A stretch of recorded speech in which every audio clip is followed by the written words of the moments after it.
Greetings, everyone. This is Audra Johnson, CEO of The Enterprising Woman, where we are about all things entrepreneur. I'm also your go-to and your subject matter expert for small business startups, all things cleaning, health and wellness, and finances. Woo, my goodness. I know it's been a while, you guys, since I've been on. One of my businesses has truly picked up and scaled up, so I've been really busy in a good way. So I'm really excited about that. So that's why I have not produced a video in a while. But today I want to share something with you that I think is really important, and it will help those that navigate business and conduct business online, whether you sell products or services, okay? And it's really a good tool to win over the first-time customer. The customer that, has never spent money with you and they're taking a chance on you. And it's a wonderful marketing tool. So I'm about to show you exactly how to do it. About to teach you how to do it. Now, hopefully, I'll say this. Those of you that have a business, whether you're selling a product or service, if you're totally relying on different platforms on the internet, you should have within your budget, a portion of your budget should have marketing in it, okay? And marketing, we know, can, be very broad. Marketing can be something as grand as Facebook ads, things of that nature, to something as simple as, products, an ink pen or a notepad or something, with the name of your business or your logo or what have you, that you enclose inside, the actual, that you enclose inside, the package, or something that, you just mail if you actually are a service entrepreneur that does not sell products, So anyway, marketing, whether it's a couple of dollars or, whether it's, full-fledged advertising, it's all marketing. But long story short, this is what I wanted to share with you. Now, those of you that sell products or services, I highly suggest, again, if you don't have a marketing budget, that you factor in so much per purchase. And I'll give you an example. Let's say you sell products and you went over your first-time customer. Your first-time customer, they're taking a chance on you because there's so much going on out here, in the world with scammers and all of that, but they're taking a chance on you. So one of the things that I find to be very effective is to send that same customer like a $5 e-gift card. It can be an e-gift card to one of your local coffee houses. It doesn't have to be, a whole lot of money, like a $5 card to, again, like a local, coffee house or something like that, of your choice. But if you factor that already into the purchase price, then it's like something that you factored in.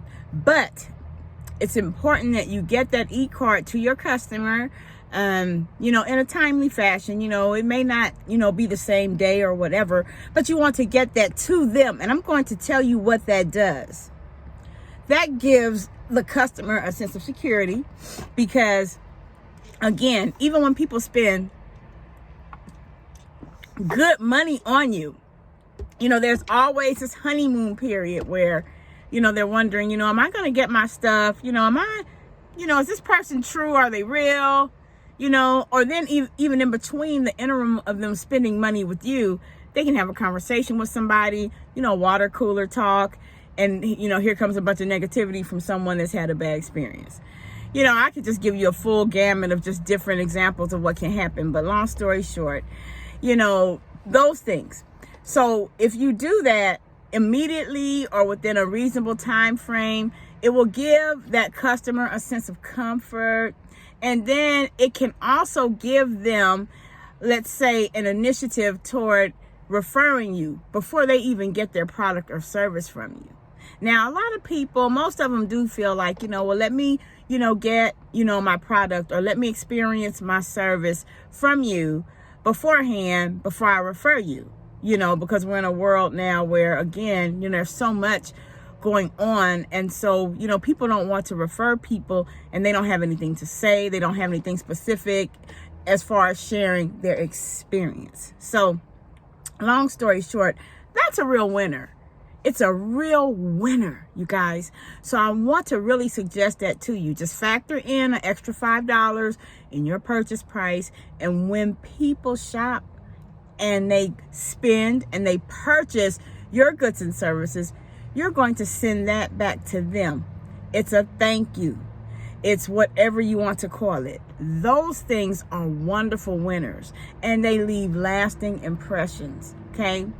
Now, another thing I do want to talk to those of you about that navigate on social media platforms and conduct your business on business pages, media pages, especially the business pages, because the business pages are structured and set up for you to be able to really utilize and maximize those pages. Now, you know, I'm going to say something that some people may not agree with, but, you know, you just, you know, make your own decision. But it's important to keep your business page clean.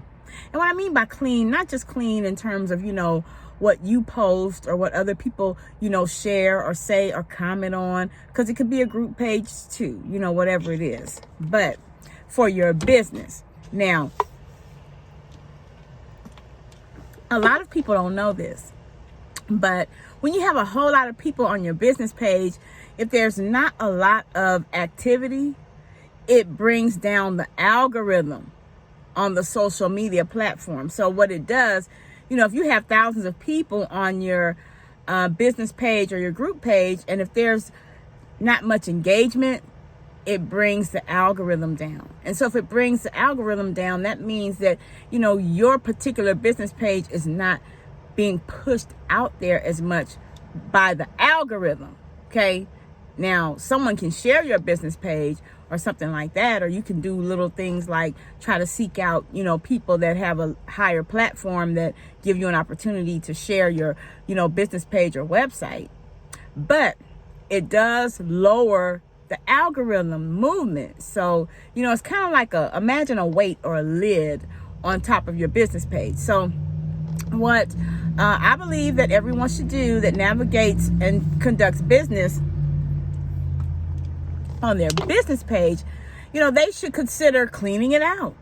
You know, I have, you know, a business partner that, you know, her website is extremely, detailed. It's extremely broad, and it's a website for products and services.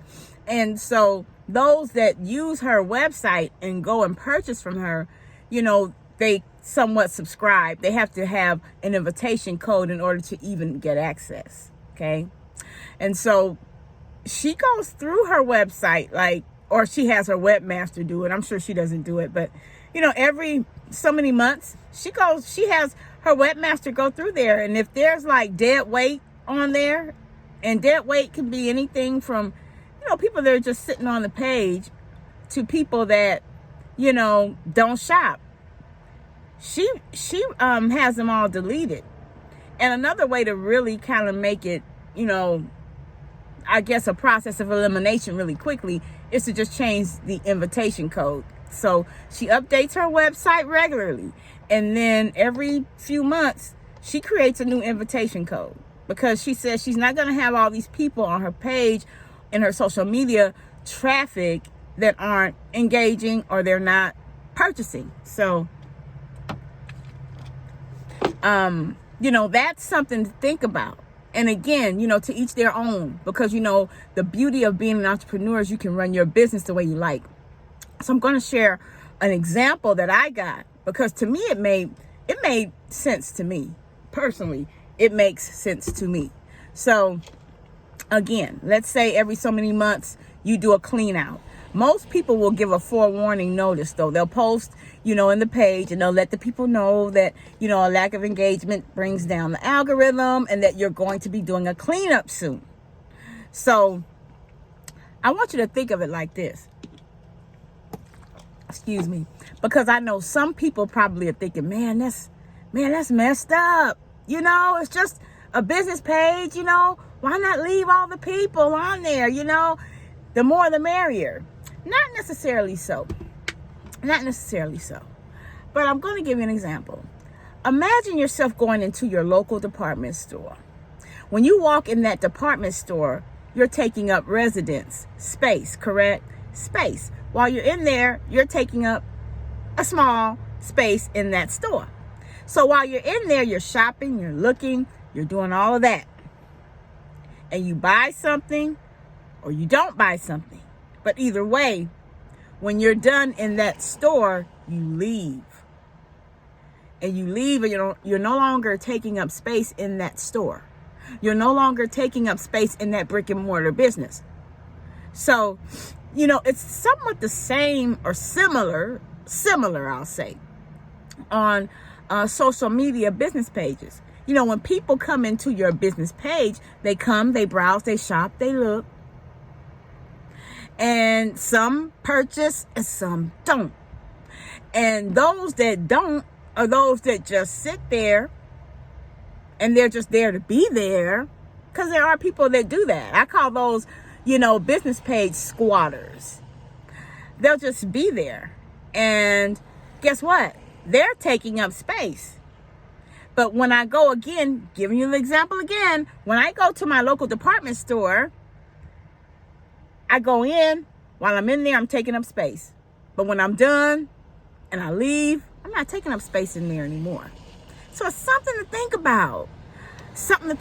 So you guys, I have so much more to share with you. So I'm going to be back maybe tomorrow, because I want to share some stuff with the SBA pertaining to, the loan modifications, another step when they're ready to, let's say, approve you or finalize your loan too. So I'll be back tomorrow to talk about that. But I have truly missed you guys, and I thank you so me. Please subscribe if you like this content.